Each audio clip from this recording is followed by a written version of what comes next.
秀琴，这是谁？大半夜的，怎么在咱们家？咱们家，陈山河，你搞搞清楚，从今天起，这是我家。既然你赶回来了，正好把话说开。我跟周强在一起半年了，就等你回来办离婚。你说什么？我跟你结婚10几年，住这破房子，连个名牌包都买不起。要不是强哥，我这辈子都不知道好日子是什么样。爸，你就答应了吧。强叔给我买了新手机，还说要送我去私立学校。跟着你，我在同学面前都抬不起头。就是我同学他爸开宝马接送，你就开个破货车。上次来学校接我，我都嫌丢人。我在外面啃泡面，睡驾驶室，就想着让你们过得好点。你们就是这么想我的？这年头没钱就是废物。你那点血汗钱还不够我给秀琴买个手镯的。林秀琴，我当初不顾爹妈反对，拼了命也要娶你进门。10几年我对这个家掏心掏肺，你竟然联合外人这么算计我！行了，陈山河，别扯那些陈年旧事，话已经说得够清楚了。协议我都写好了，你净身出户，孩子抚养权也归我，你赶紧签字滚蛋，别在这碍我们的眼。你们这对狗男女，你们迟早会后悔的！赶紧带着你的东西滚！为什么我每天起早贪黑，如今却换了个妻离子散的下场？我这10几年到底活了个什么？还不如死了算了。啊！我的眼睛！这是物品价格？难道我能看见所有东西的真实价格？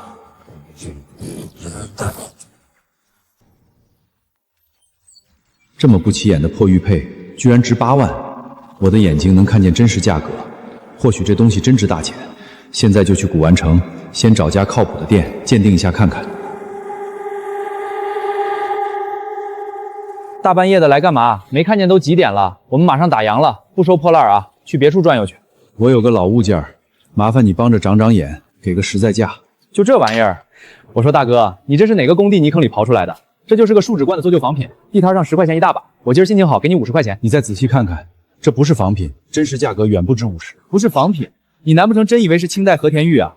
我在古玩城干了3年，过手的玉器没有1000也有800，真假我一眼就看得出来。还有你个外商人教我做事，我看你是穷疯了吧？捡块破石头就想一夜暴富？你看走眼了，这东西绝对值大钱。你要是做不了主，就叫你们老板出来。我说你这人怎么听不懂人话呢？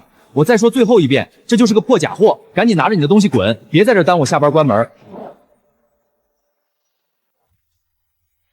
周老板，这人半夜捡块破石头就当天价宝贝，我都跟他说不值钱，他还非要跟我抬杠。这种人我见多了，就是想做一夜暴富的白日梦。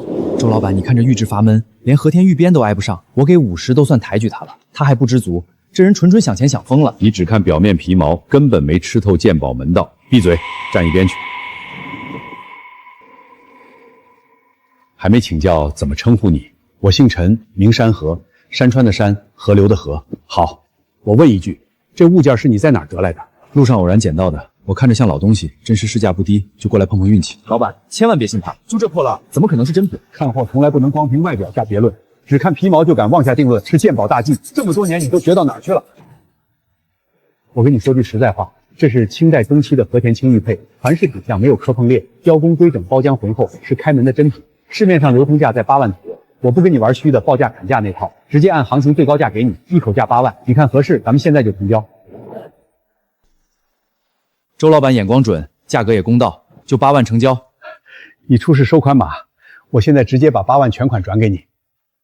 麻烦周老板了。到账8万元。我跑大半年长途都赚不到这8万，如今前后不过几分钟，8万就落进了口袋。居然真的值8万，我居然看走眼了。干我们这行，最忌以貌取人，眼高手低，天外有天，人外有人。老板，我记住了，这次是我有眼无珠。山河老哥，你眼力真不一般，这玉佩裹着泥垢藏在暗处，不是真行家根本看不出门道。以后你要是再淘到老物件，尽管往我店里送，我永远给你市面最高价。多谢周老板，后续有合适的，我肯定先来找您。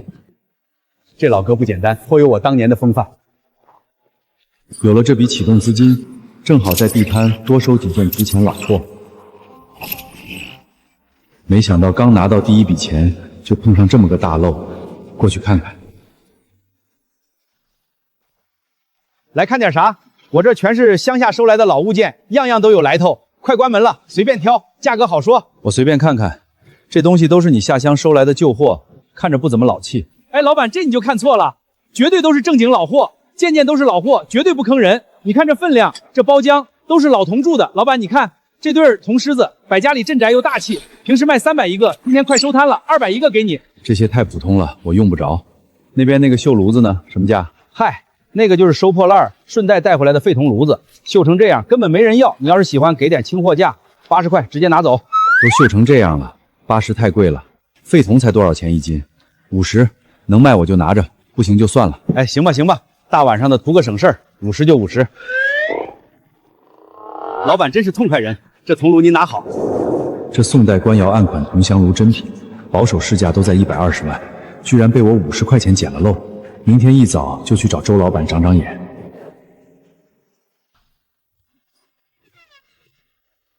陈先生您来了，是又有新物件要找老板鉴定吗？收了个铜炉，麻烦请周老板看看。我还以为你得歇2天，没想到这么快就有淘到货了，果然是眼光独到。周老板客气了，你帮我看看这个炉子，我昨天晚上在地摊收的，你看看到底值不值钱？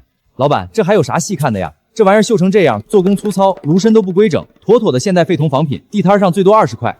山河老哥，我跟你说句实在话，单看外观，这做旧痕迹确实很重。按照常规行情，这就是普通的工艺摆件，没有任何收藏价值。周老板，你再仔细看看，这绝对不是普通货。先生，你只是运气好捡了个玉佩，不代表次次能捡宝。这种破铜烂铁遍地都是，你这次肯定看走眼了。我从业几10年，单看外观，我基本不会看错。既然你这么自信，那我们打个赌。如果这真是宋代官窑暗款铜香炉真品，我直接120万收了。周老板，你这绝对稳赢，我敢打包票，这就是现代仿品。我说句实在话，你上一笔赚8万已经是天大的运气，别总想着天上掉馅饼的好事儿。古玩行当讲究见好就收，太过自负很容易栽跟头。是不是自负？完整查验完物件，自然有答案。有底气是好事，但不能太过偏执。我再给你一次反悔的机会，你确定要跟我定下这场赌约？我确定。好，既然你执意要赌，我立马联系圈内资深鉴定师过来复检。李老师，麻烦你现在来我店里一趟，这边有一件存疑古物，需要你做权威2次复检，专门请业内大师到场核验，这下有好戏看。等会儿他肯定颜面尽失，等会儿结果出来也别太难过，就当花钱买一次教训。话别说得太早，是输是赢还没有定论。李老师是咱们整条古玩城资历最老的鉴定师，他给出的鉴定结果，圈内所有人都认可。老周，是哪一件器物需要我帮忙复核？就是这个铜炉，我初步判定为现代仿品，但我这位客人坚持称它是真品，还请您过目鉴定。老李，你仔细看看，我第一眼扫过去，全是人工做旧的痕迹，锈浮得很，不像正经古物。李老师，我跟老板看法完全一致，这铜炉做工糙得很，边缘连打磨都不起。市面上这种仿货10块8块随处可见，也就这位老兄弟当成宝贝了。单从外皮包浆、铸造纹路来看，器物表象确实符合现代仿造的特征，锈层浮散，没有入骨的年代感。老兄弟，古玩行当讲究眼见为实，仅靠肉眼出测，这件器物不具备老物品核心特征。你听听，从业几10年的专业大师都这么判断，这下总该承认自己判断有错了吧？我之前就劝过你别太过自负，一次捡漏不代表次次走运，这场赌约输定了。山河老哥，李老师在圈内鉴定40余年，过手的真东西数都数不清，经验比我还要老道，他的判断基本不会出现偏差。今天这事儿就当走个过场，你也别往心里去。刚入行交点学费正常，往后多看少买，自然就稳当了。你们只观察了器物外表表层，这件铜炉炉底夹层藏有宋代官窑专属暗刻纹路，仅凭肉眼粗看根本无法察觉。李老师，麻烦您再深挖炉底夹层仔细查验，等看清内里的纹路，再下最终结论也不迟。夹层暗纹，这种外观破烂的仿炉，怎么可能存在官窑暗刻？这位老哥，饭可以乱吃，话可不能乱讲。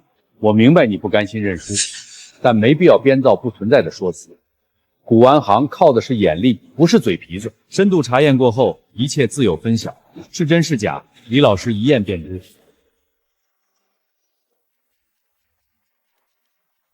再怎么折腾都是白费功夫，真当破铜烂铁里能掏出宝贝？我看他就是输不起，硬撑着找台阶呢。等会儿李老师查完，看他脸往哪搁。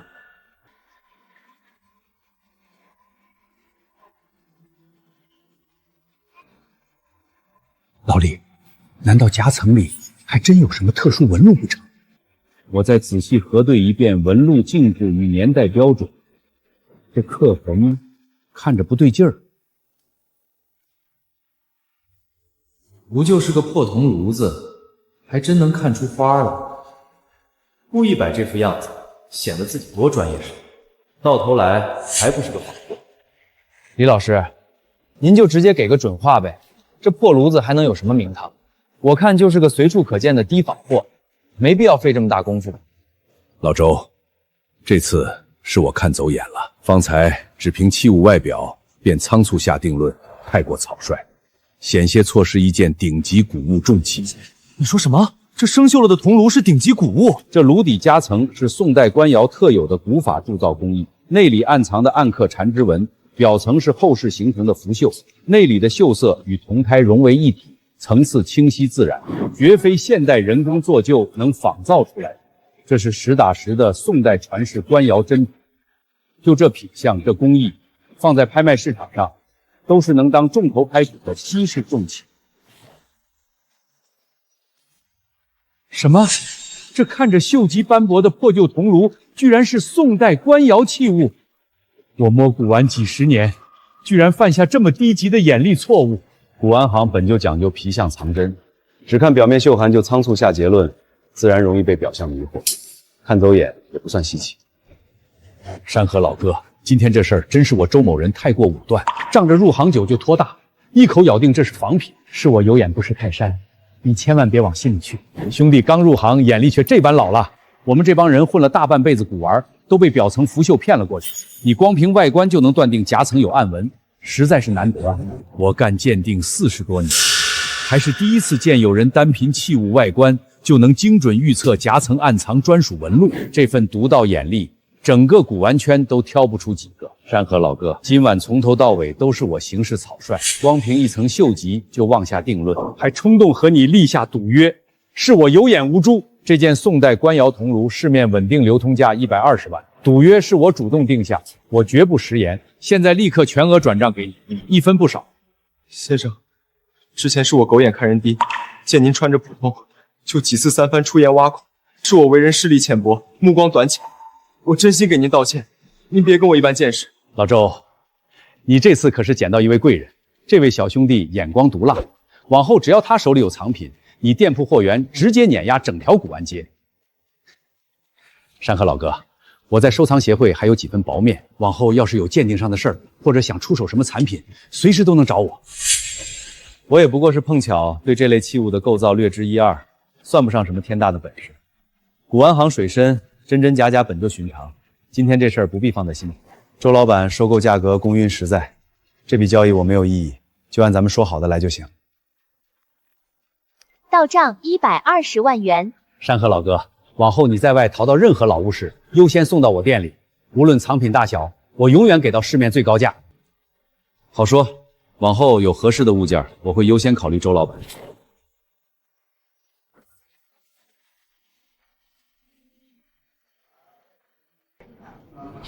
老哥，是刚刚逛完古玩城吧？看你一身风尘，快歇歇。想喝点啥？龙井、普洱、普通花茶，我这全都有。不用贵的，一杯最便宜的绿茶就行，解渴就好。行嘞，稍等2分钟，我给您泡。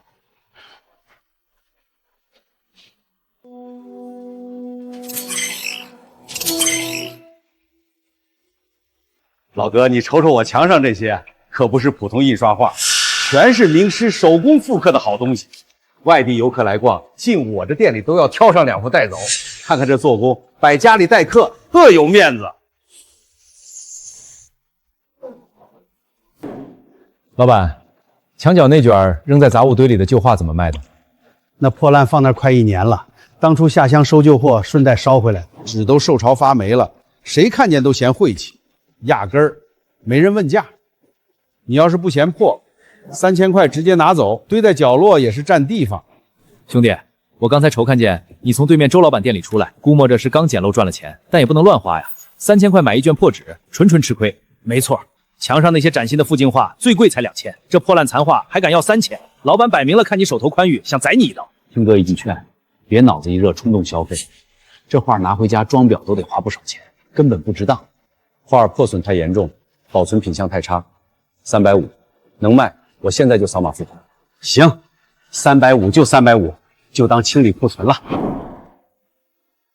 这人看着挺精明的，没想到是个冤大头，一卷破画也当个宝贝。谢了，老板，我先走了。慢走，下次有需要再来。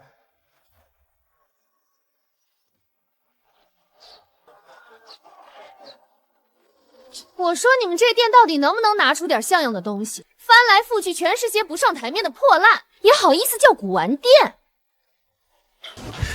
曹小姐，您再好好瞧瞧这尊玉佛，这是正宗新疆和田籽料，料子温润细腻，雕工也是老师傅纯手工开脸，寓意福寿安康，送给曹老爷子做70大寿的寿礼，再合适不过了。普通和田玉而已，街上珠宝店随处都能买到。我们曹家可是云州第一首富，我爷爷收藏的珍品堆了满满一整间藏宝阁，这种大陆货送出去，只会丢我们曹家的脸。曹小姐，您再看看这2幅清代中期的山水立头，都是名家块，笔墨完整，画工细腻，山高水长的寓意也绝佳，祝寿送这种最显雅致。我经朋友推荐来你们店，已经是赏你们脸了，你们就拿这种没名气的破画糊弄我。我爷爷书房里挂的都是唐宋名家真迹，这种东西拿回去，我怕管家都嫌占地方。这位大小姐眼光也太挑剔了，周老板这家店的藏品在整条古玩界都算顶尖水平了吧？可不是吗？这都挑了10几样藏品了，没有一件能入他的眼。今天要是再拿不出他能看上的东西，周老板这店以后怕是真别想在云州古玩圈混了。曹小姐，我店里珍藏的上等物件真的全都拿出来给您过目了，实在是没有规格更高的藏品。你看，要不您再宽限几天，我帮您四处找找。今天你们必须给我拿出一件拿得出手的顶级古物出来，要是拿不出来，你们这店就别想在云州古玩行业干了。千万别，曹小姐，实在是店小底子薄，能拿出来的都拿了，求您大人有大量，放我们一条生路。我给你1个小时，不管你用什么方法，1个小时后拿不到我想要的，后果自负。云州曹家传承几百年的大家族，根基深人脉广，要是能借着这次机会和这种家族扯上联系，往后在云州古玩圈立足，能少走不少弯路。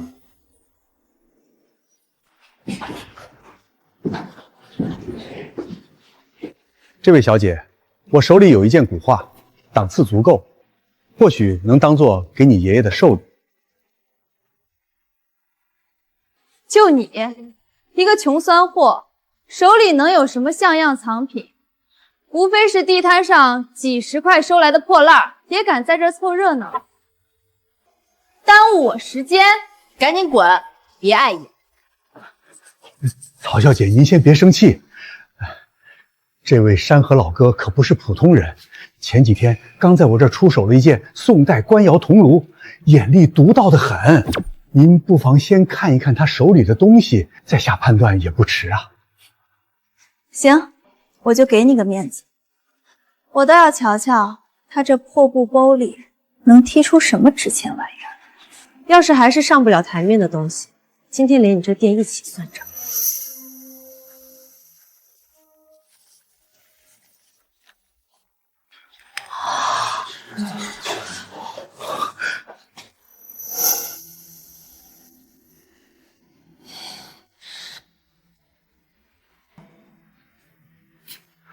此画为明代浙派创始人带进的传世真迹《西山松泉图》，是流传有序的传世孤本，目前市面完整流通市价在500万上下，绝对是顶级收藏重宝。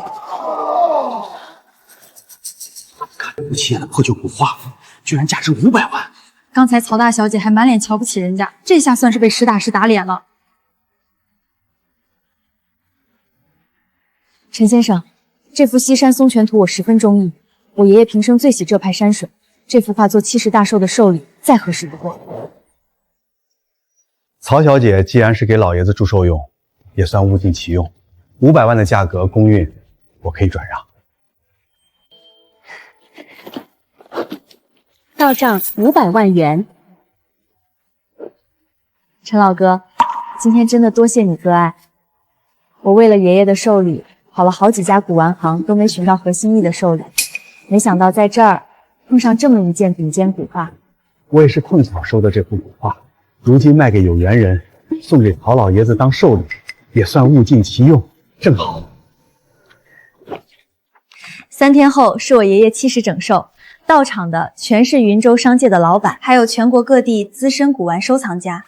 我看陈老哥眼力这般出众，如果你到时候有空的话，可以过去坐坐。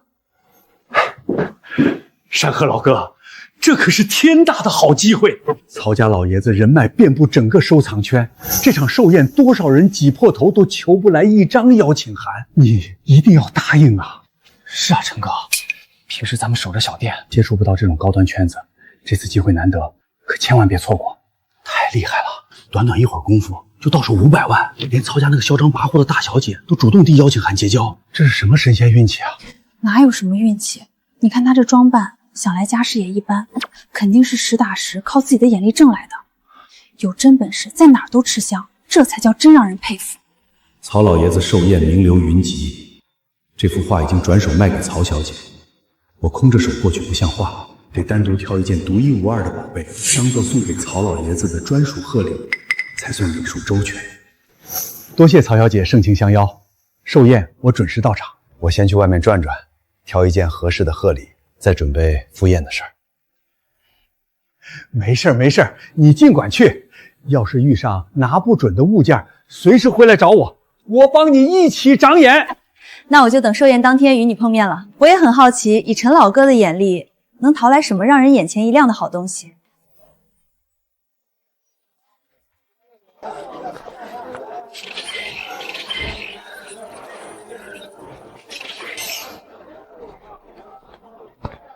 这些地摊货只能平常玩玩，拿去给曹老祝寿，未免太过敷衍。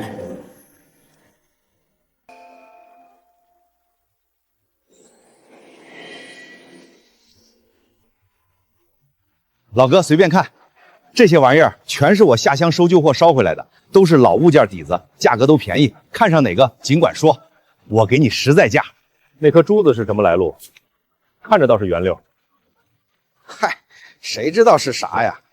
上个月去乡下收旧家具，那农户院里捡的，看着就是块普通杂石，不值钱。你要想要，100块拿走，回家当个手把件儿，放鱼缸造景都行。一块灰扑扑的破石头也好意思卖100，这摊主是想钱想疯了，白给我都嫌占地方，摆在家里都晦气。一点花纹、一点光泽都没有，既不能佩戴，也不能摆放，完全没用，买回家也是垃圾。这就是块普通的杂石，品相暗淡无光，我买回家放鱼缸里，你要诚心卖就10块钱，不行就算了。这破玩意儿放我摊上3月了，没人正眼瞧过，本来就是白捡的，10块纯赚，不赚白不赚。行，10块就10块，算我今天开个张，你扫码吧。800万的千年至纯天珠，本就是佛门重宝，曹老爷子素来礼佛，这份寿礼送出去，比1000万字画都合心意。曹家这个人情算是稳稳拿下。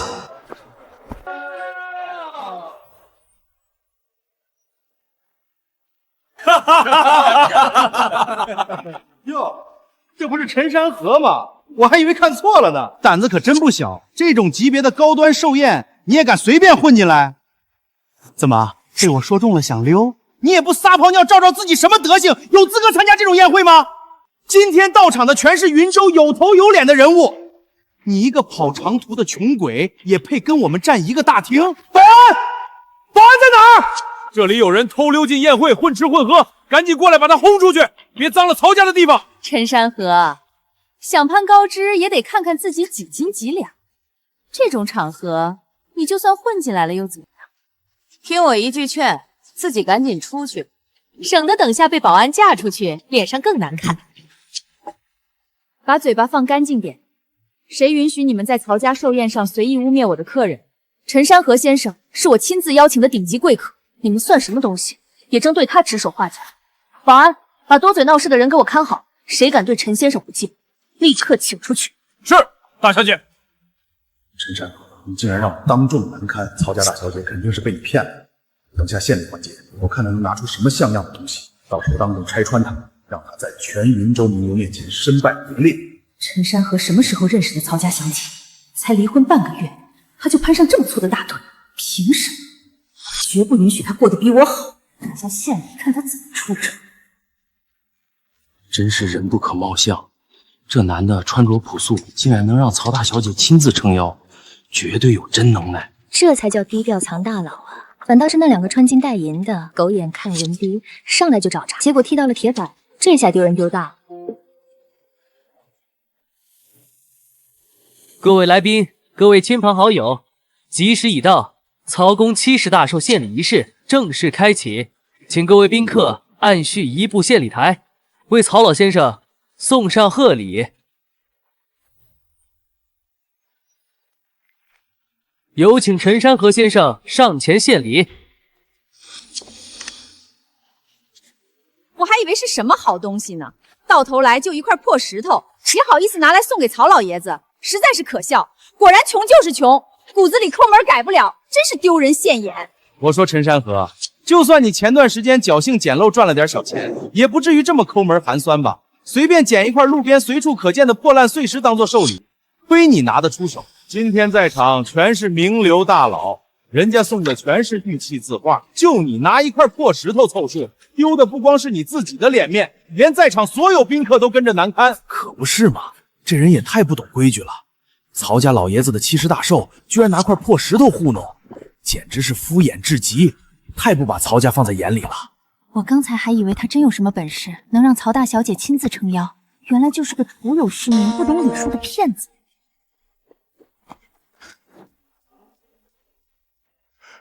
这不是普通的石头，是收藏协会的李老，他可是业内顶尖的鉴宝泰斗，一辈子过手的珍宝不计其数，从来只给顶级珍品做鉴定，寻常物体根本入不了他的眼。李老德高望重，从来不说虚话，如今他竟然亲自开口了，难道是我们看走眼了？老兄弟，可否让我瞧一瞧这珠子？李老，您请。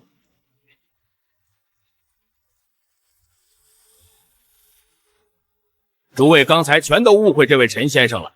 河中这颗珠子绝非路边随处可见的普通碎石，这是世间极其罕见的千年至纯天珠，乃是货真价实的佛门顶级重宝。至纯天珠乃是藏地佛门的传世至宝，源于唐代，是藏民心中最神圣的护身符。九眼天珠更是天珠之王，集9成功德，寓意慈悲增长，权威显赫，离苦得乐。历经千年岁月的洗礼，这颗天珠的表面形成了细腻的风化纹路和油润的包浆，黑白分明的图腾规整清晰，这些都是现代仿品无法复制的特征。大家仔细看便能发现，宝珠内部有天然温润的分层光晕，这种岁月质感是现代工艺绝对仿制不出来的。市面上品相一般的天珠都能拍出100万高价，像这样完整无裂、品相完美的千年至纯天珠，根本就是有价无市、有钱难寻的稀世珍品。按目前的收藏市场行情，保守市场估价足足800万。今天真是长见识了，真是人不可貌相。那看着不起眼的小石头，居然值800万！我刚才还跟着嘲讽陈先生，现在脸都发烫，太尴尬了。800万的宝贝拿来祝寿，陈先生这格局、这手笔，全场没人能比。可不是嘛，陈先生出手就是破处。反观刚才那对男女，张嘴就说人石头是破烂，这下彻底被打脸了。怎么可能？一块破石头居然值800万！不过是陈山河踩了狗屎运罢了。我这明代官窑青釉上红，品相完美，等我上台，立马就能把场子找回来。陈先生真是有心了，这么珍贵的宝贝，我活了70年都没亲眼见过。你送的这个礼物，我非常喜欢，多谢了。以后要遇到什么事儿需要我帮忙，尽管开口。曹老爷子喜欢就好，您的话我就记下了，以后就放心上门叨扰了。尽管来，我正愁没人陪我这个老头子说话呢。看来以后古玩街以后又要出一位大人。能得曹老爷子赏识，以后能在古玩界横着走，我看刚才那对男女就是嫉妒陈先生，才故意出来挑事。刚才二位嘲讽陈先生不是挺厉害的吗？嘴皮子那么利索，现在轮到你们了，赶紧把你们的寿礼拿出来，让大家开开眼。对，拿出来比比，看看你们的礼物能不能比得上这800万的宝珠。你们这群势利眼，强哥准备的礼物不比陈山河的差，你们等着瞧好了。行啊，那就别藏着了。快拿出来让大伙见识见识，什么东西能比得上800万的宝珠？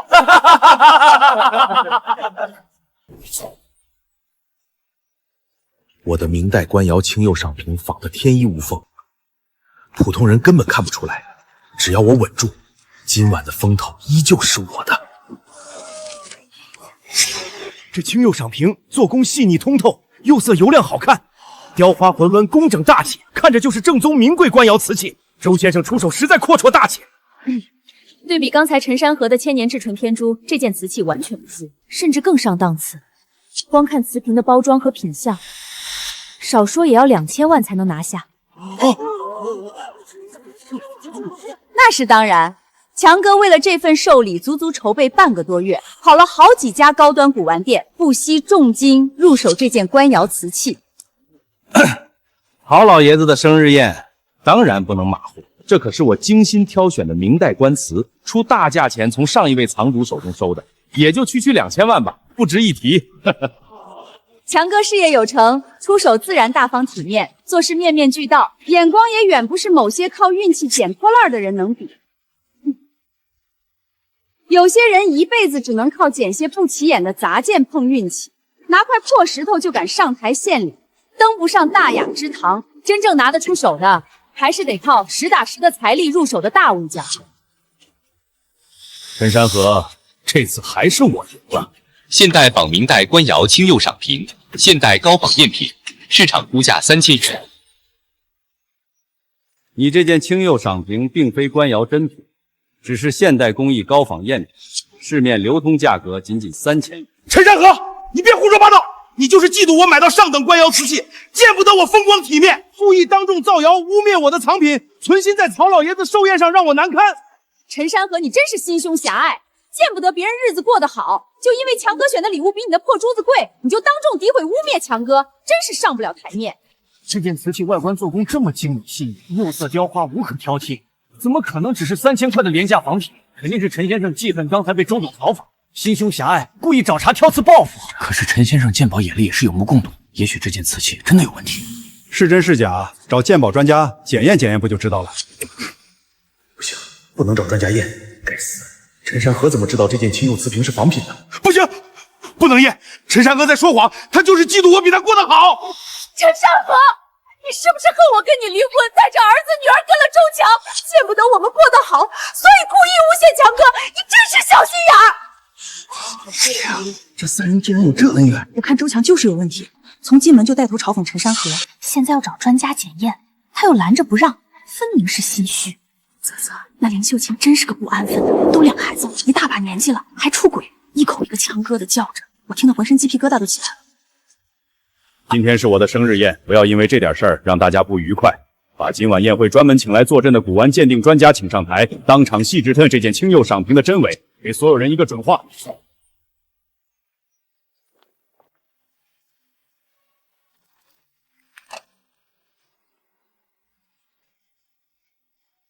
经过全方位检测，此件青釉赏瓶为现代低温工艺高仿制品，胎土釉料纹饰均为现代仿制工艺，无任何古代官窑烧制特征，市场流通价格仅3000元左右。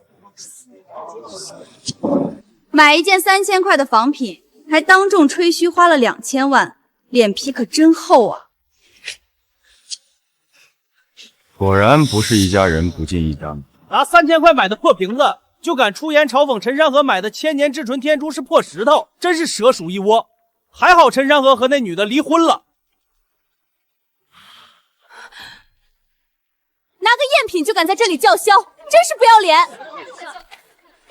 我曹某人办寿宴，请的是宾客，不是请2个拿赝品招摇撞骗、当众撒泼的市井无赖。来人，给我把这2个丢人现眼的东西丢出去！从今往后，曹家的门这两人永远不许再踏进一步。放开我！你们这群看门狗也配碰我！陈山河，你个废物！你以为你赢了？陈山河，你不得好死！你算个什么东西？你他妈就是故意设局害我！快看快看，狗急跳墙了！哈哈哈！我这辈子没见过这么精彩的寿宴！你们曹家仗势欺人，一群势利眼，等着遭报应吧！让你们笑！老子迟早让你们这些势利小人全部跪下来求我！陈山河，你记住，这事儿没完，老子迟早让你跪着爬回来认错！陈山河，你这辈子只配活在阴沟里！我当初瞎了眼嫁给你！诸位，今日让两个小人搅了雅兴，是老夫识人不明。这杯酒敬真正识宝识人的陈先生。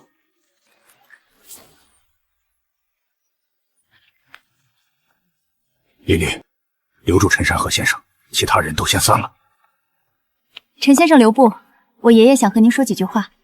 山河，今天多谢你送来这颗千年至纯天珠，我活了70年，这份贺礼是最厚重的。曹老抬举了，能入您的眼是我的荣幸，不必谦虚。我在收藏圈几十年，见过不少高手，像你这样年轻又沉稳的很少见。我在圈内人脉和资源都有一些，你有这样的本事，不该待在你现在那个圈层。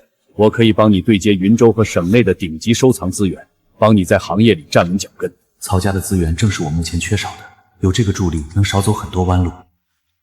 多谢曹老提醒。3天后，云州会举办一场顶级古玩私拍会，里面都是世家私藏的孤品，这是特邀名额，送给你。莫不是传说中指定像邀请顶层藏藏家的顶稀拍卖会？这是个见识真品、拓展人脉的好机会，我定不负曹老厚爱。陈先生，这场私拍汇聚的都是圈内大佬，您好好把握，能打开知名度。陈山河不过是运气好，凭什么能攀上曹家？运气？他就是装神弄鬼骗曹家的人，这口气我咽不下。强哥，他现在有曹家撑腰，资源人脉都比我们强，再这样下去，我们永远被他压着，我不甘心。他想靠曹家往上爬，我偏要把他拽下来，我有的是办法治。放心，他得意不了多久。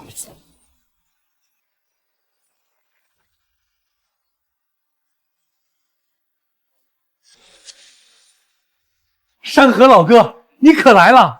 你昨晚在曹家寿宴的事儿，整个古玩城都传开了。800万的9眼天珠当贺礼，给我们这条街长脸了。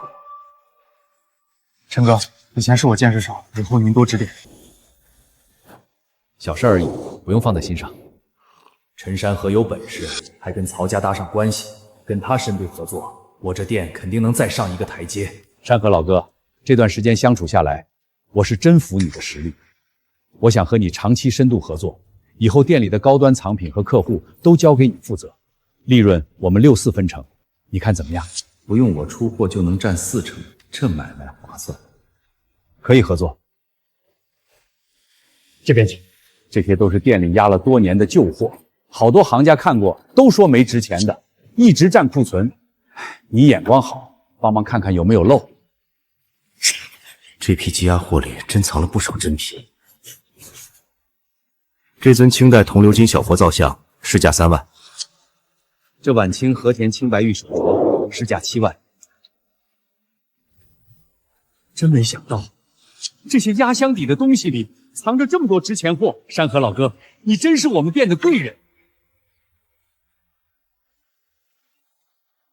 强哥，我打听清楚了，陈山河3天后要去参加鼎新私拍会。正好，私拍会都是圈内有头有脸的，就在那儿让他当众出场，彻底毁了他的名声。丙烯私拍会是吧？这次我一定要让陈山河好看。不管花多少钱，动用你所有关系，帮我拿到3天后鼎新私拍会的入场名额，必须办成。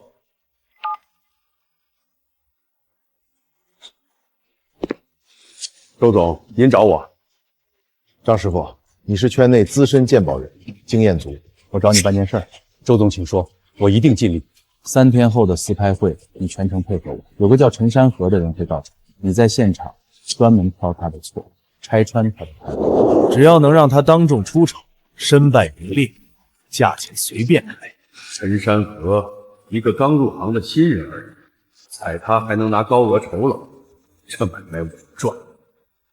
周总放心， 3日后，我定让陈山河在云州古玩界站不住脚。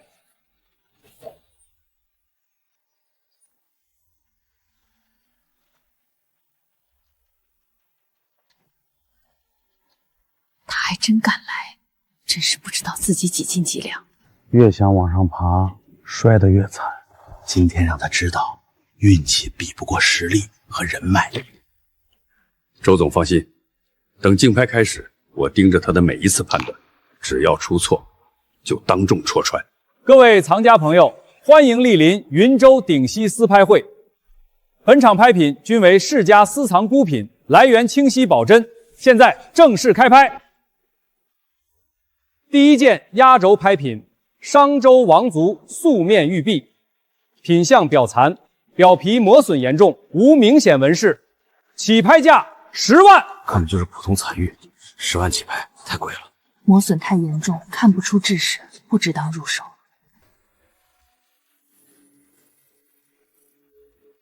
周强和林秀琴一直盯着我，看来是找茬的。既然如此，那就将计就计。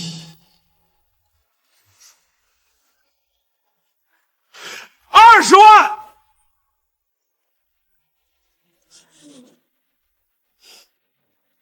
这玉璧虽然残了，但材质年份都够，有增值空间，值得入手。这分明是块残玉，哪还有增值空间？真是碰上冤大。这位先生出价20万，还有更高价吗？怎么，陈先生不是眼力好，擅长捡漏吗？好玉摆在眼前，敢出价了？周强果然上钩了，那我就添把柴，把他的火给拱起来。30万。陈山河果然想要这块玉，跟我比财力，我倒要看看他能撑到什么时候。50万！50万远远超出这块残玉的价值了。这两人杠上了，有热闹看了。陈山河，继续加呀！你不是总能捡漏暴富吗？这点价格就不敢跟了。60万，今天必须压过陈山河，不能让他在这出风头。100万，我看你拿什么跟我争！这块玉璧肯定是有什么隐藏价值，等周总拍下玉璧，我还能落个举荐有功的名头。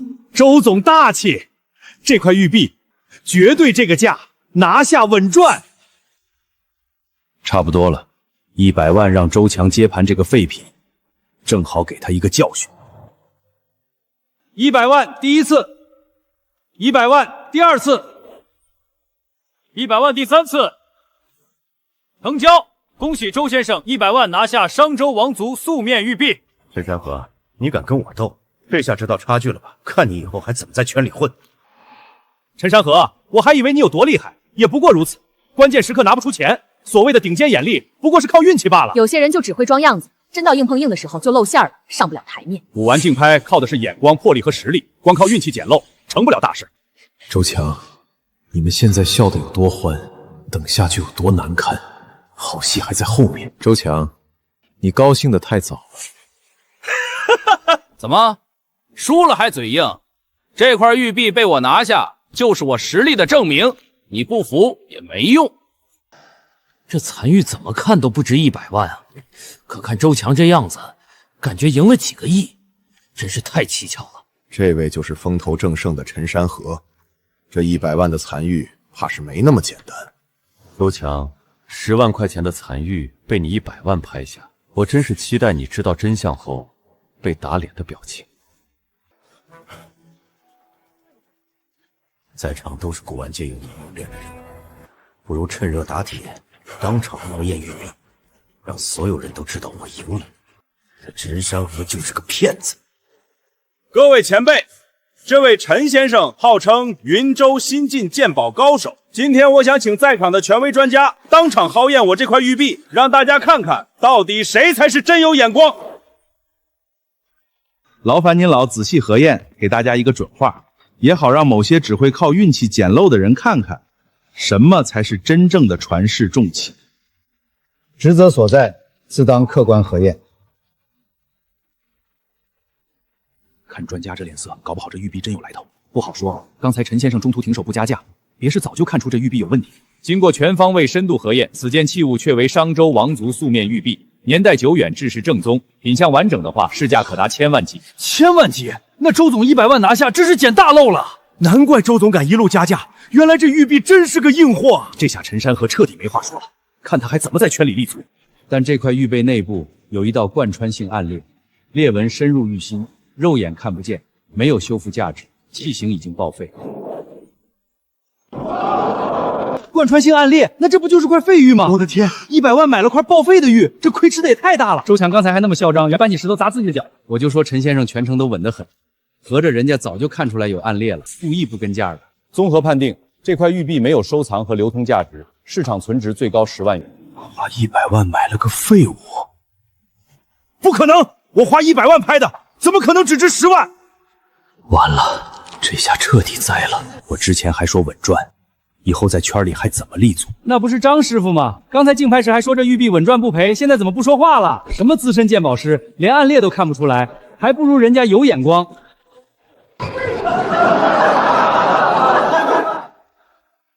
陈先生，真是久仰大名。我是云州天河拍卖行董事长，一直想寻一位实力合伙人。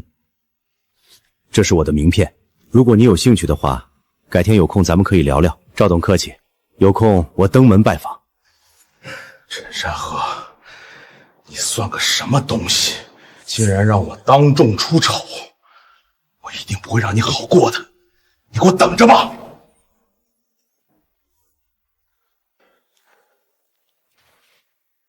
山河大哥，可算把你盼来了。我今早特意开了罐，存了10年的普洱，就等你过来品鉴。赵董太客气了，您在拍卖行深沟多年，是业内前辈，我早该登门拜访才是。咱们明人不说暗话，曹家寿宴上你出手九眼天珠，丙烯私拍会又一眼看穿玉璧暗裂，这2件事传遍了整个云州收藏圈。你的眼力，我赵坤心服口服。不过是经手的物品多些，碰巧看出了破绽，算不得什么。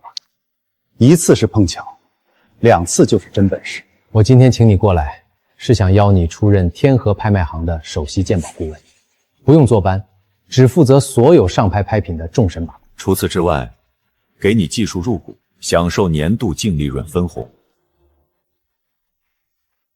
技术入组不用我担负资金，还能接触到更多层级的藏品，不管是攒资源还是长见识，都是难得的机会。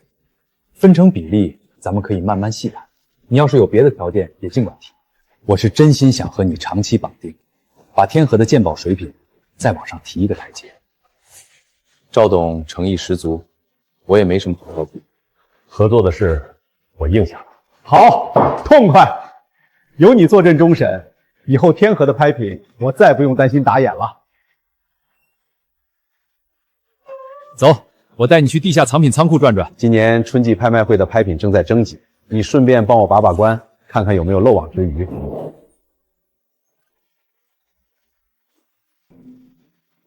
这批是刚收上来的初选物质，初级鉴定员都过了一遍，标注了年代和初步估价，你随便看，有拿不准的，咱们再一起研究。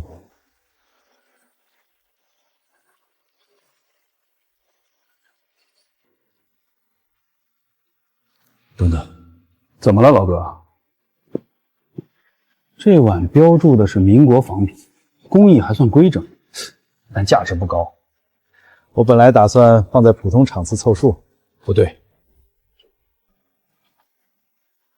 这碗绝不是民国仿品。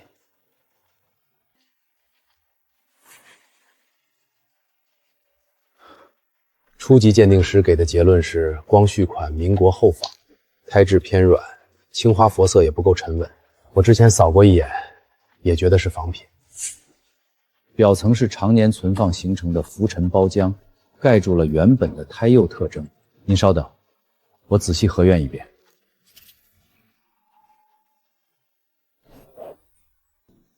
赵董，您看，这青花作色是典型的光绪官窑洋蓝料，初看偏艳，细看层次分明，浓淡过渡自然。民国仿品的化学料是死色，出不来这种晕散的。再看底款大清光绪年制6字楷书，是标准的光窑款式写法。还有胎底的泥鳅背，打磨圆润细腻，露胎处的火石红自然入骨，不是人工做就能仿出来的。你这么一说，还真是。我之前只看了表层包浆，先入为主当成了仿品，居然漏了这么多细节。去，把这件的征集档案调出来，我要看看是谁送拍的。赵董，这件是上周一位匿名藏家送拍的，委托人说是家里长辈传下来的，自己也拿不准年代。初级鉴定师核验后定了民国仿品，估价8000块。好嘛，差点把真金白银当成破铜烂铁卖了。要不是山河老哥你火眼金睛，咱们天河这次可就闹大笑话了。常年存放形成的包浆厚了点，遮住了本来面目，打眼也正常。这碗80万的市价，放在春季拍卖会正好当惊喜压轴。我现在就安排人重新定级拍摄图送，放到重点拍品档次。你这双眼睛，真是老天爷赏饭吃，有你把关忠显，天河以后再也不怕出现错判漏判的事儿。赵董过誉了，既然答应了合作，该把的关我肯定把好，绝不让一件赝品混上拍品。今天到场的藏家比预想的多，不少人是冲着你把关的名头来的，都知道天河现在有首席鉴宝顾问，拍品保真。保真本来就是拍卖行的根基，应该的。接下来这件是本场拍卖会的惊喜压轴拍品，清代光绪官窑青花缠枝莲碗，器型规整，胎釉精良，是开门的官窑珍品，起拍价20万元。居然是光绪官窑碗，天河这次藏得够深，之前图册都没放，果然是惊喜场。这盘箱够完整，官窑管号也正，80万之内拿下都划算。30万、35万、50万，80万的市价，看样子能超预期，意料之中。86万，86万第一次，86万第二次，86万第三次，成交。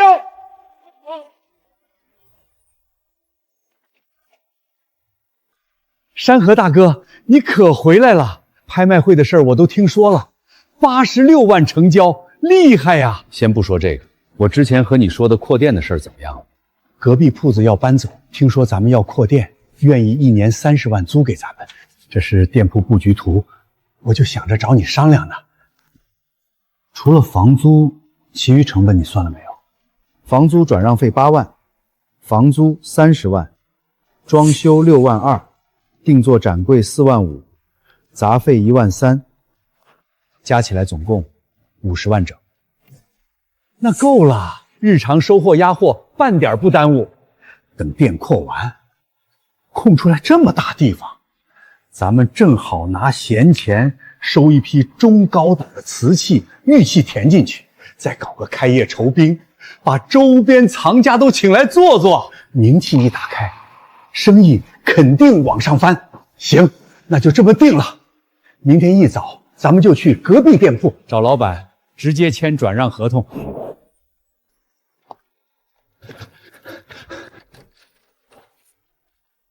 我这铺子位置好，跟你们德宝阁打通，正好做大。价格咱们之前谈好的，你们要是没问题，今天就能签字。没问题，价格和租期都合适。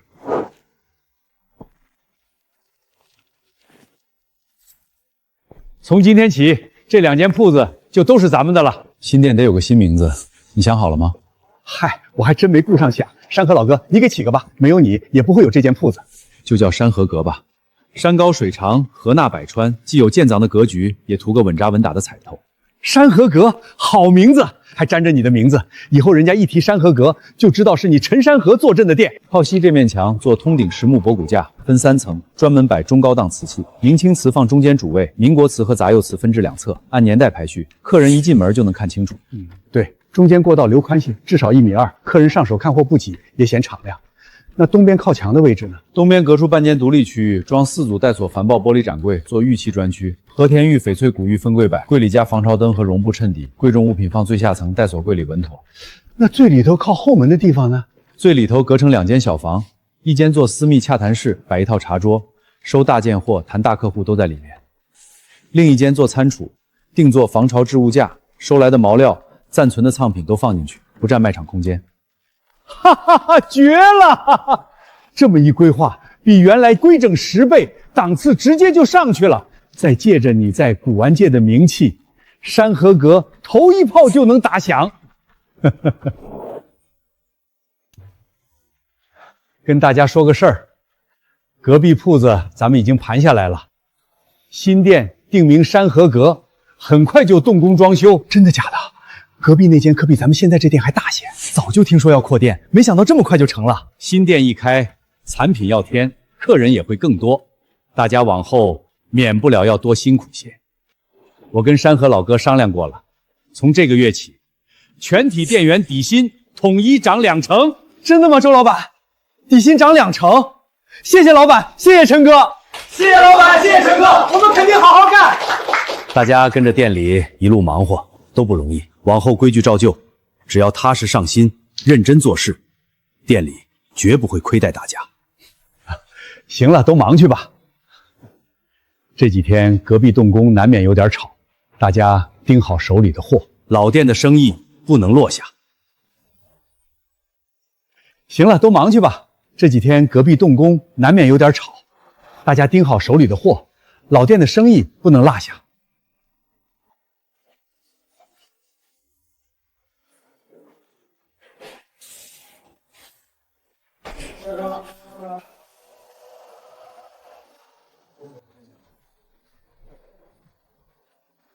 从被赶出家门到现在，不过短短几个月，日子总算一步步走上正轨了。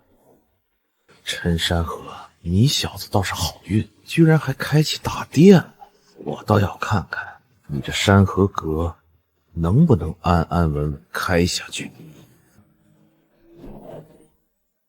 你是没去看，陈山河那山河阁现在可风光了，盘了隔壁2间铺面，听说还跟天河拍卖行签了长期合作，成了天河拍卖行的首席鉴宝顾问，威风得很。就他一个跑长途的穷鬼，也配当首席鉴宝顾问？人家现在名气大了，收的货件件都是精品，生意一天比一天好。反观你这商行，自从得罪了曹家，好多老客户都不敢来了，冷清的不像样。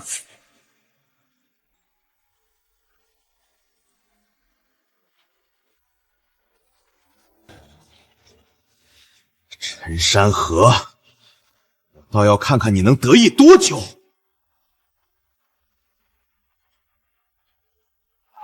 喂，是老黑吗？我要定制一件高仿元青花人物冠，按真品标准做，台底做旧，纹腕临摹都要到位，多少钱都无所谓。周老板敞亮，顶级高仿5万块，保证专家都难辨真假，半个月交货。钱不是问题，关键是要够真，不能露出破绽。王老头，你抱着这罐子去山河阁卖，就说是祖上传下来的，家里急用钱，开口要80万。可我不会说呀，万一露馅了咋办？5000块定金，事成之后再给你5000。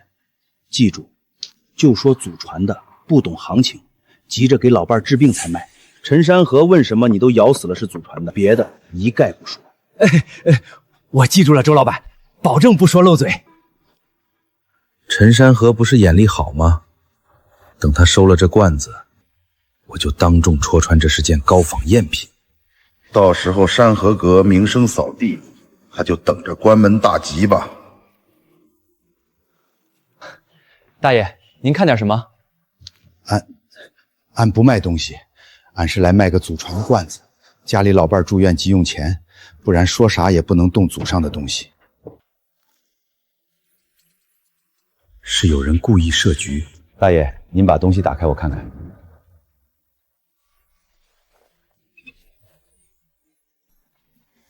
老板，你看看，这是俺爷爷那辈传下来的，绝对是老东西。俺也不懂价，你给个实在数，80万就行，俺等着交手术费。东西看着是有点意思，不过元青花水太深，我一眼也拿不准。咋能拿不准呢？真是祖传的，俺骗谁也不能骗这个呀！大爷您别急，这样东西您先放我店里，我仔细核验一天，明天一早没问题，我全款给您结。要是有问题，我原物奉还，绝不压您的东西。周老板果然料事如神，陈山河果然拿不准。总，俺信你老板，那俺明天一早就过来拿钱。嘿，陈哥，这罐子我怎么看着有点悬啊？袁青花哪有这么容易找上门的？是有人故意设局。放心，明天就让他自食恶果。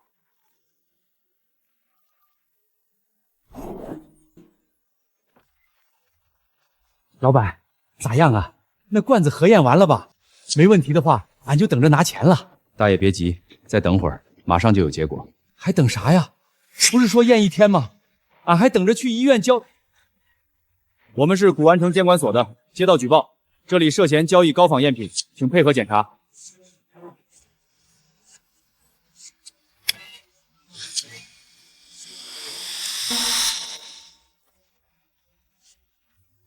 这是典型的现代高仿品，胎底做旧痕迹明显，青花是化学料，根本不是元代器物。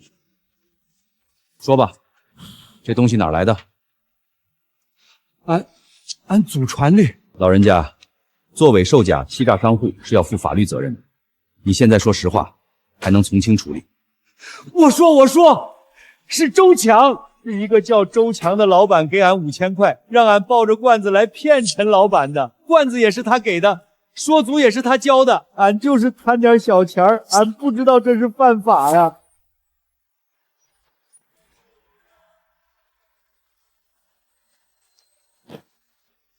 情况已经核实清楚了，周强涉嫌欺诈，扰乱古玩市场秩序，我们会依法传唤他立案调查。哎，听说了吗？周强被带走了，活该，让他整天想着害人，这下栽了吧？多行不义必自毙。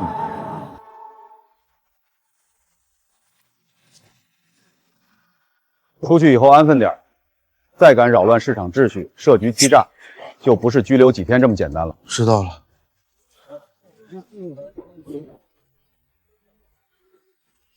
这山河都是你害的，这得找我记下。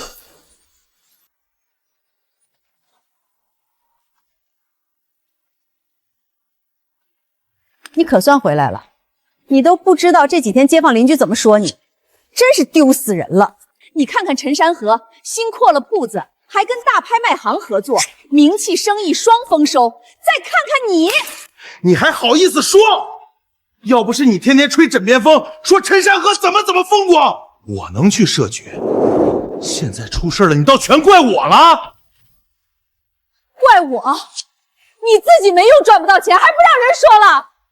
当初是谁拍胸脯说要让我过好日子的？商行冷清，人还被拘留，我跟着你真是倒了大霉。当初是你哭着喊着要跟我的，现在嫌我穷了。告诉你，林秀琴，没我你什么都不是。谁稀罕？当初我还以为你多有本事，原来就是个只会耍阴招的草包。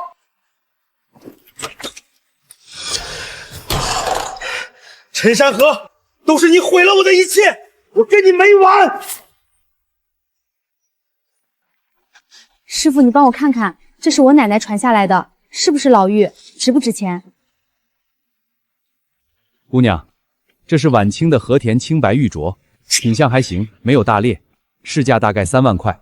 平时别碰化学品，避免磕碰就行。真的，谢谢师傅，谢谢。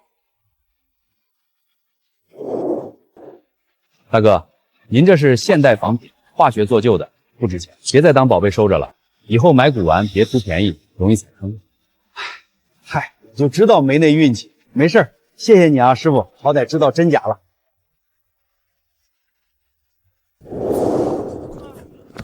陈哥，歇会儿吧，都忙一上午了。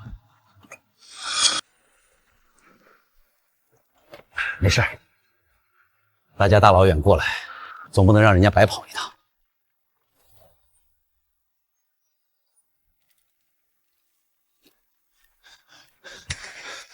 师傅，等等，大爷您别急，慢慢说。我家里还有幅祖传的旧画，放了几十年了。我老伴卧病在床，急用钱，我腿脚不方便，没法抱过来。你能不能上门帮我看看？行，大爷，您家住哪儿？我明天下午有空过去一趟。谢谢你啊，师傅，你真是好人，真是好人啊！陈哥，你心真好。谁都有难处，能帮一把是一把。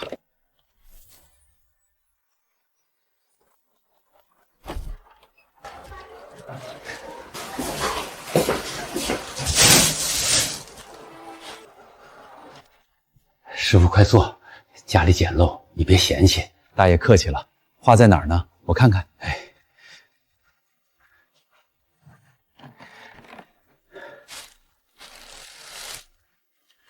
这是我爷爷那辈传下来的，说是清代的名家画，我也不懂。要不是老伴治病急用钱，说啥也不能动。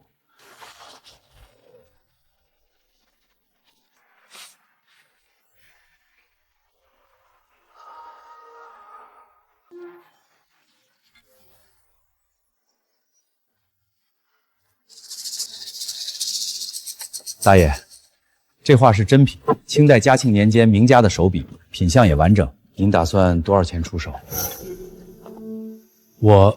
我也不懂行情，医院那边还欠着30万治疗费，你要是觉得合适，30万给你就行，多了我也不敢要，够治病就中。行，30万就30万。到账30万元。谢谢你，谢谢你啊，师傅，你真是我们家的恩人。大爷，这2万您拿着，给阿姨买点营养品。治病归治病，身体也得补。不行不行，这怎么好意思？30万已经够用了。没事，大爷，一点心意，您好好照顾阿姨。以后有什么事儿，还可以去山河阁找我。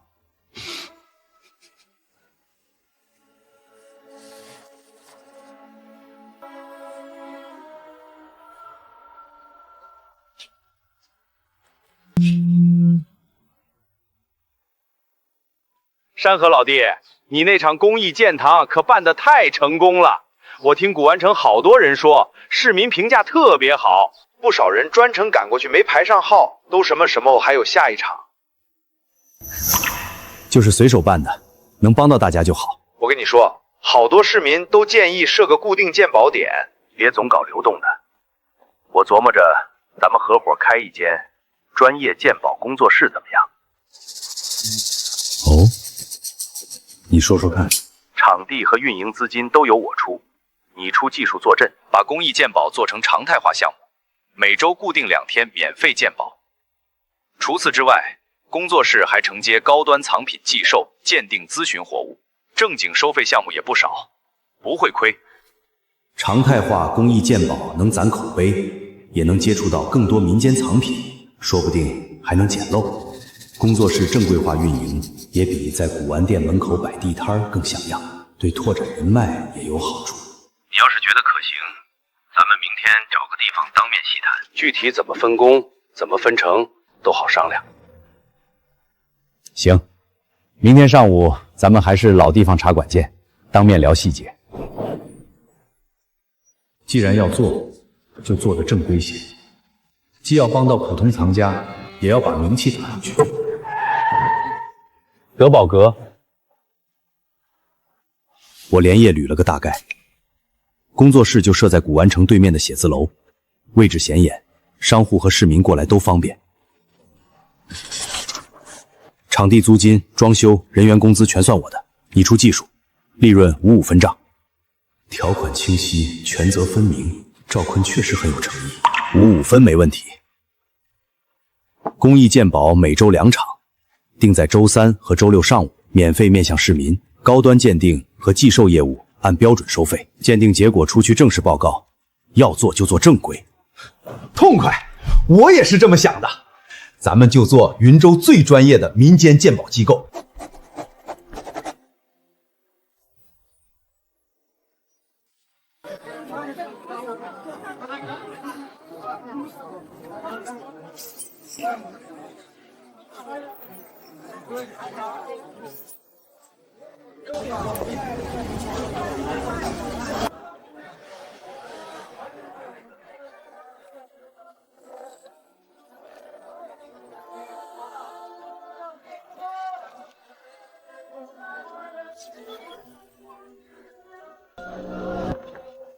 老板，你这堆印章看着都脏兮兮的，好坏混在一起，单买怎么算？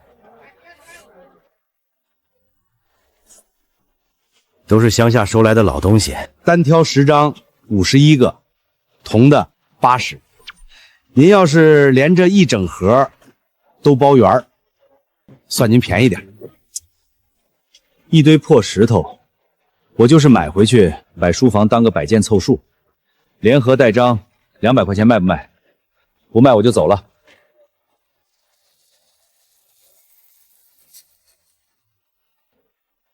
行吧，行吧，200就200，放我这儿也占地方，您拿走图个清净。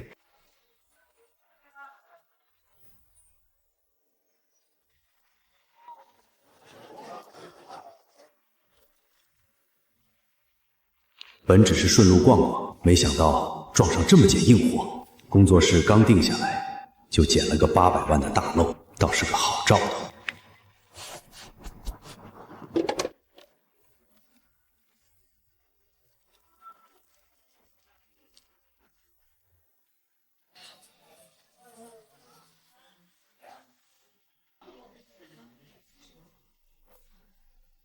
好啊，短短几个月就做成这么大的铺面，山河，你了不得呀！李老您客气了，都是大家捧场。各位里面请，茶水泡好了，大家随便看。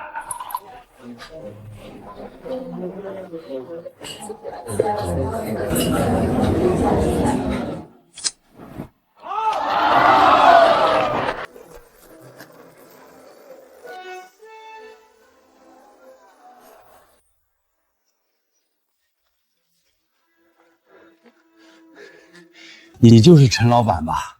俺听村里人说你眼力好，收东西公道。俺家翻旧老房子，翻出一箱旧物件，你帮俺看看值不值钱？大爷，您别急，放这儿我看看。这手感不对劲儿，而且我的黄金眼竟然看不出它的价格，肯定是锈斑太厚了，遮挡了它本来的样子。我的直觉告诉我，这东西肯定不简单。大爷，这些东西都是祖上留的？可不是嘛，老宅子传了好几代了。这次翻修地基，从厢房地下翻出来的。俺也不知道啥值钱啥不值钱，就想着找你看看。东西都是老的，但大多是普通铜钱瓷片，值不了大钱。这样，连箱子带这些杂件，我给你2000块，你看合适就留下。2000？真的假的？俺以为最多值个180块，中太合适了，谢谢你啊，陈老板。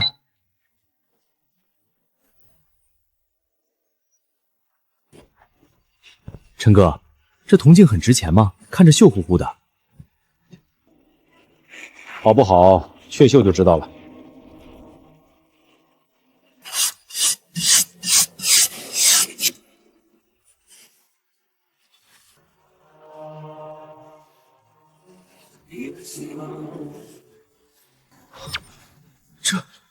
这花纹也太好看了。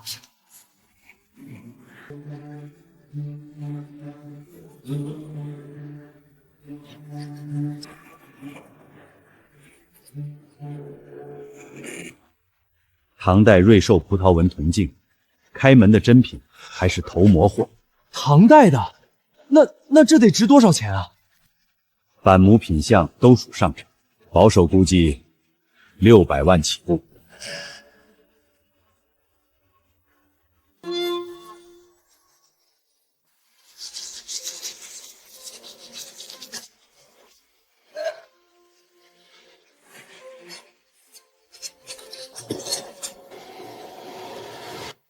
好东西，真是好东西！唐代瑞兽葡萄镜能有这品相，太难得了。包浆自然，纹路清晰，连个磕碰都没有，绝了！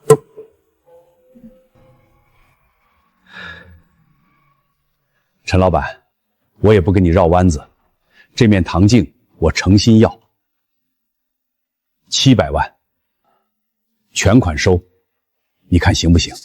王老师是行家，价格也公道，行，就700万。到到账700万元。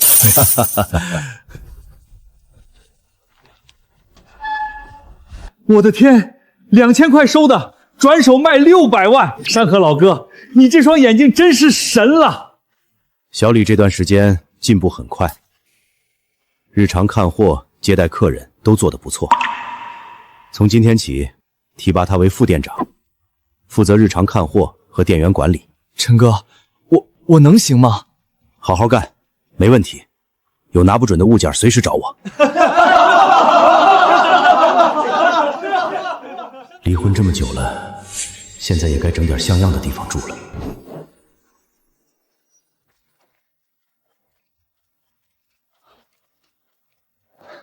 先生您好，是首次到访吗？想看什么户型？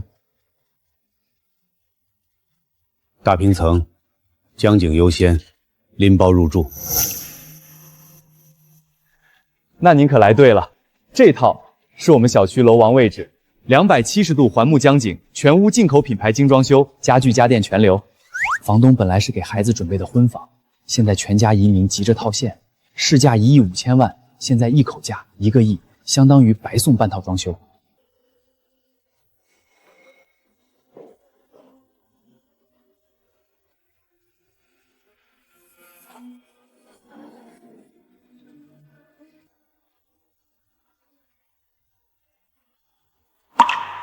格局和装修都合心意，就这套。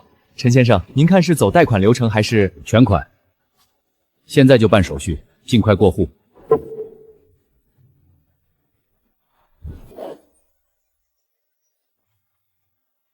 妈，你看，我同桌家就住这栋。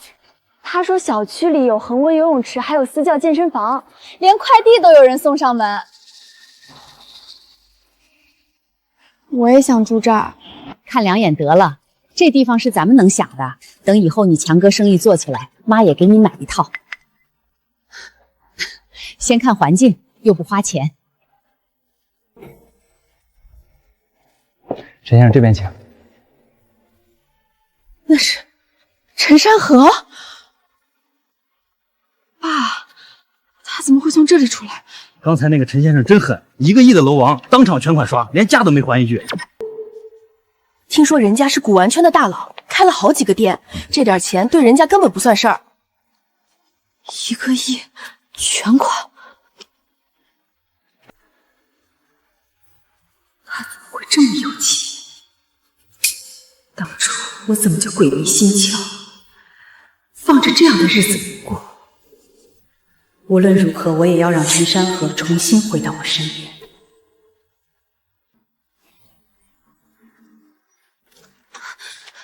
陈总，对不起，这位女士说什么都不肯等预约，我拦不住。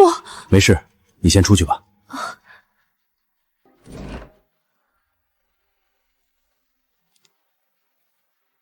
山河，我知道错了，当初是我鬼迷心窍，信了周强的花言巧语，放着好好的家不要，干出那种糊涂事儿。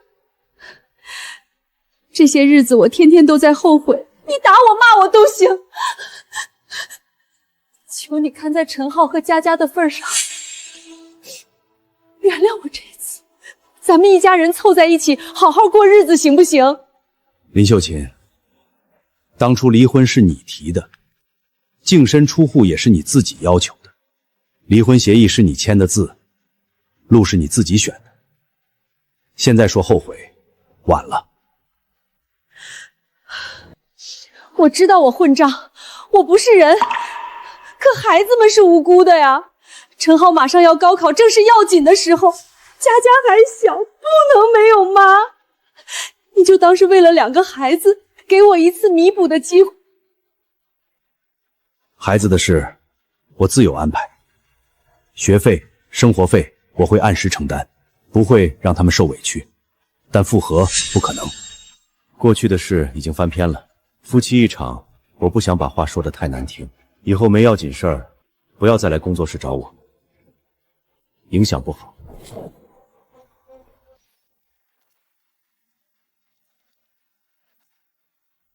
前台，进来送一下客。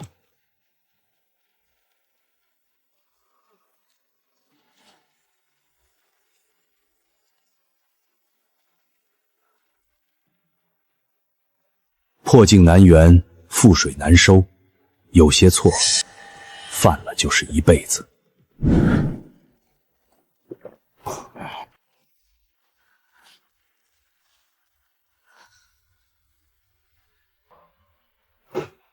你死哪儿去了？哭成这副肤色，是不是又去找陈山河了？是，我去找他了。我想跟他复合，为了孩子也好，为了过日子也罢，总比跟着你喝西北风强。好你个林秀清，我就说你最近天天魂不守舍，果然是看陈山河发达了，想踹了我潘高枝是吧？我告诉你，没门儿！当初是你哭着喊着要跟我，现在想拍拍屁股走人，你做梦！你还有脸说我？跟你在一起过的是什么日子？房租欠了3个月，佳佳的校服钱都凑不出来。当初你说跟着你吃香喝辣，现在呢？生意赔的底掉，还天天有人上门要债。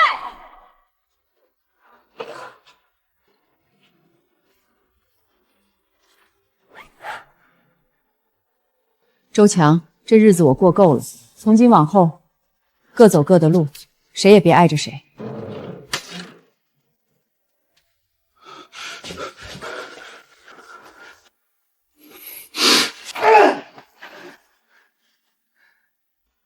生意垮了，女人跑了，钱也没了，我现在这副样子全都是拜陈山河所赐。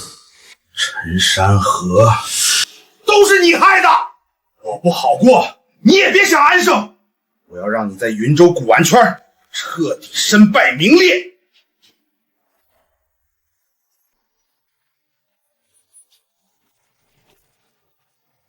你们怎么来了？家里没人，我妈走了，周强也不管我们，学校催学费，家里也没米了，我们实在没办法了。爸，我们2天没好好吃饭了。孩子是无辜的，但这个口子不能乱开，不然林秀琴只会借着孩子没完没了。张老师你好，我是陈浩陈佳佳的父亲，以后2个孩子的学费、书本费、餐费我都会按月打到学校账户。另外，如果学校有住校名额，麻烦优先安排他们2个。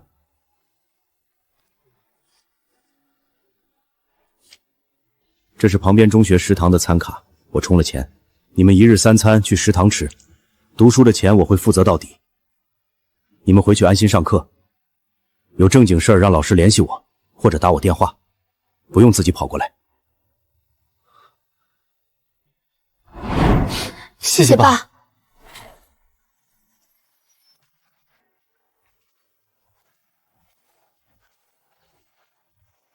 山河，有个好事找你。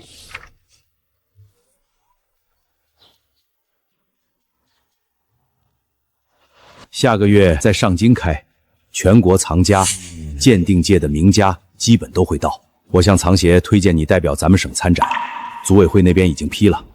李老，这么重量级的大会，我资历尚浅，去了会不会不妥？有什么不妥？你眼力扎实，做事稳当，还一直在做古玩科普，这不是凑热闹，是让全国同行看看咱们省里年轻一辈的本事，也是拓展人脉、打响名气的机会，你必须去。行，听您的，我去长长见识，也多向前辈们请教。谢谢您费心举荐。参展藏品不用多，2、3件精品就行，得能代表咱们的水平。你好好挑一挑，资料提前准备齐。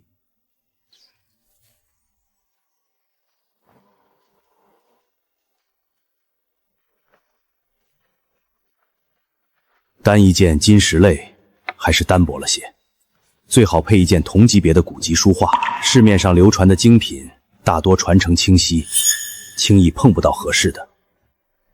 不如趁这几天下乡跑一趟，寻访几位老藏家，说不定能有收获。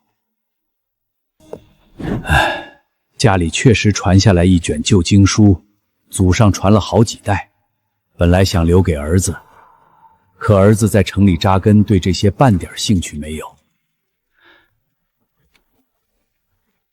搁在我手里，可惜了。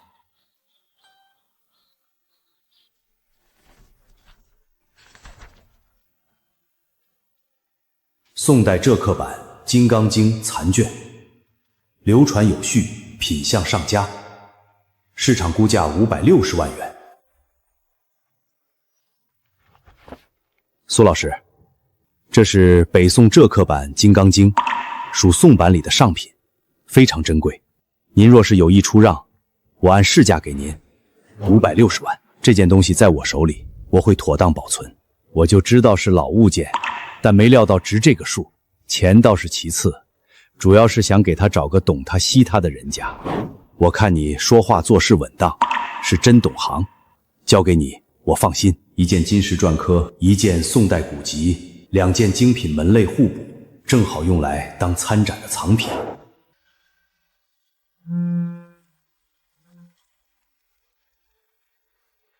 陈先生您好，跟您确认一下参展信息。大会3天后正式开幕，参展藏品的注录资料请提前发送到组委会邮箱。另外，本次大会增设了青年藏家论坛，我们诚挚邀请您作为嘉宾发言。好的，资料我会按时提交，感谢邀请。正好会各路同行，也看看这行的顶峰是什么样子。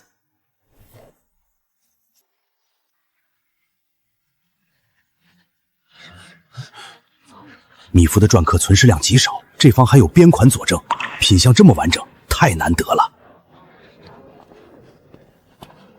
这宋版残卷也厉害，这刻本的特征太明显了，还有名人题部，流传有序，真是2件硬货。陈山河，你倒是风光了，今天我就让你从这台上摔下来，等我把真品换掉，转头就找媒体举报你展售假货。到时候全国同行都在，我看你怎么收场。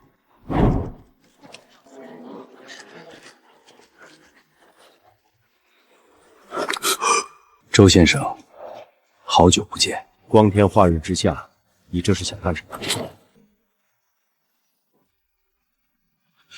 你放开我，我就是来看看展品，你凭什么抓我？看看展品，手里攥着枚假印章，伸手开我展柜的锁，这也是看展品？我去，带高仿品来偷换展品，这么下作？这也太损了吧！人家好好参展，你过来搞这种小动作。这不是我的，是你陷害我，是你故意把假东西塞给我，想栽赃我。是不是我陷害？调一下监控就清楚了。这场馆里360度无死角，你从进门踩点到伸手开锁，拍得一清二楚。各位都做个见证，此人携带高仿赝品，试图偷换我展位的宋代青田石章真品。我现在叫展会安保和组委会过来，按大会规矩和法律程序处理。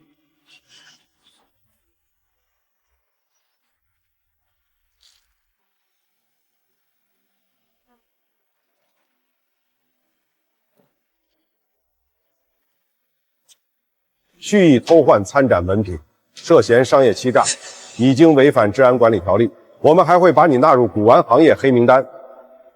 今后所有官方展会永久禁入。小友年纪轻轻，对宋代篆刻的见解倒是独到。周老您好，晚辈陈山河一点粗浅见解，让您见笑了。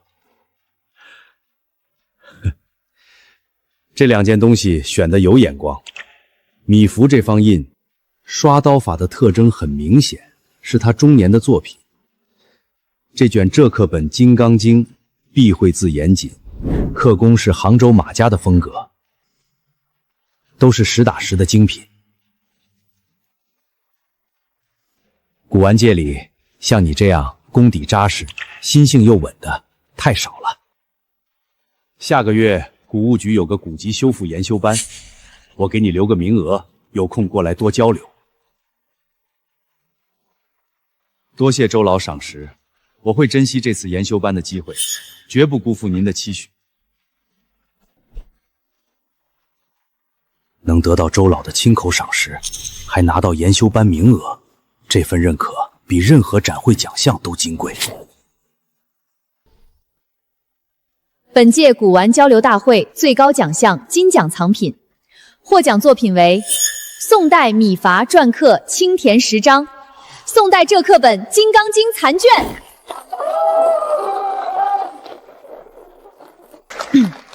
参展单位云州山河建藏工作室，获奖者陈山河先生。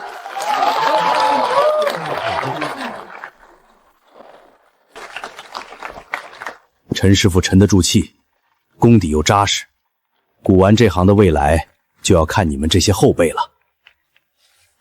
好好干，前途无量。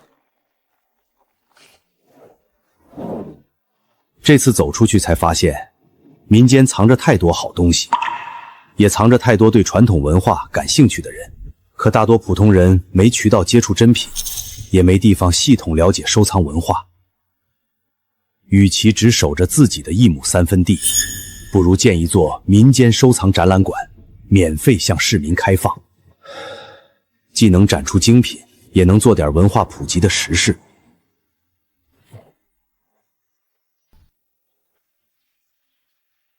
这次大会走下来，我见了太多民间藏家手里有好东西却不识货。我想筹建一座民间收藏展览馆，免费对市民开放，畅设精品展，也定期做科普讲座，把收藏文化往下沉一沉。好想法，这才是干大事的样子。光做生意赚多少钱是个头，讲讲该照分多少钱。做这个有意义，也能立住口碑。资金你不用愁，大头我来出。场地审批、施工对接，我这边有人脉，全给你跑顺。这是积德的好事啊！老祖宗的东西不能只锁在私人柜子里，我老头子别的帮不上太多。学术顾问我来当，展品定级、讲解词把关，专家讲座邀约全交给我。我那些老伙计也能请来撑撑场面。日常运营管理我包了，安保、票务、志愿者活动执行，我按博物馆标准搭团队，保证管理运转不出岔子。你只管抓藏品和专业方向就行。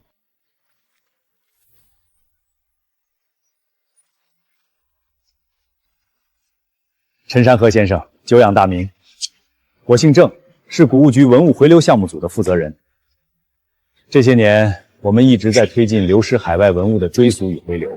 每年都有大量文物从海外征集回国，但真伪甄别、年代定级一直是难点。我们在行业内调研了很久，这次专程过来是想正式邀请你加入文物回流鉴证专家组，协助我们甄别海外回流文物的真伪，帮更多流失的国宝真正归假。我从前鉴宝是为了谋生，为了争一口气，为了把自己的日子过好。可此刻文物回流的背后，是100年的流失与遗憾，是几代人的念想。能为你们出一份力，是我的荣幸。我答应。太好了，有你加入，专家组又添一员猛将。这批海外回流的文物里，有不少宋元时期的古籍与金石，正好是你擅长的。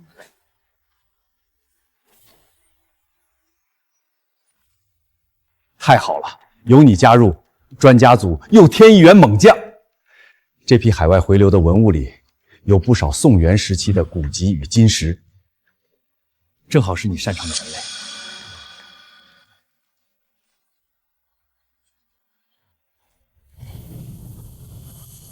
1年前的雨夜，我被净身出户，身无分文，连个落脚的地方都没有。